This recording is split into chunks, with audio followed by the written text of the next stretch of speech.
Tím, jak se o značce Redot One mluví čím dál tím víc, tak dostáváme víc a víc dotazů na téma, z čeho máte spacáky vyrobený, co je vevnitř, jak to, že si dovolíte říkat, že jsou nejlepší na světě.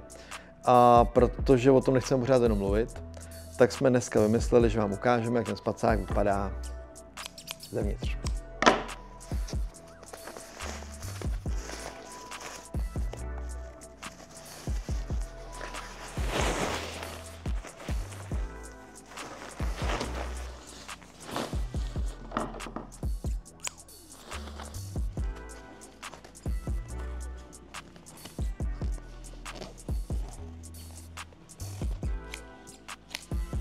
Tak, když jsme spacák takhle úspěšně zlikvidovali, tak si ukážeme, z čeho je složený.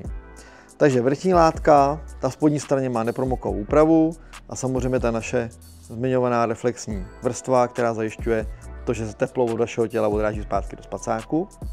Pak je tady samozřejmě to hlavní, to je ta náplň dvoudutinkového mikrovlákna, to se nás všichni ptáte, používáme dvoudutinkové mikrovlákno, z toho důvodu, že má větší odolnost mechanickou než 6 a více dutinkový vlákna.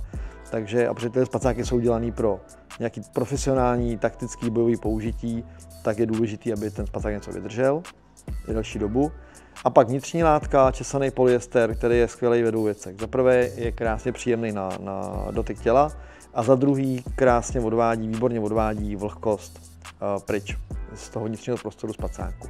Co je dobrý, je tady si můžeme ukázat, jak vypadá ten šef, jak se spacáky mají šít a šijou se, to znamená, nejsou prošity skrz na skrz, ale vždycky je ta vrchní vrstva prošitá s tou výplní tepelnou a vnitřní zase zvlášť.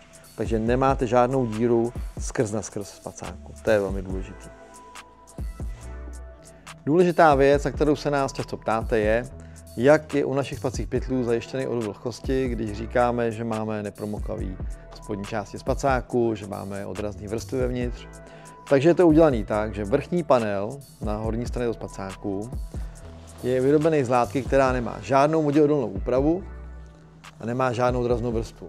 To znamená, v této šíři každý ten spacák po celé dílce od nohou až ke krku zajišťuje odvod vlhkosti, která tam vzniká z vašeho těla. Takže jo, naše spacáky jsou nejlepší na světě.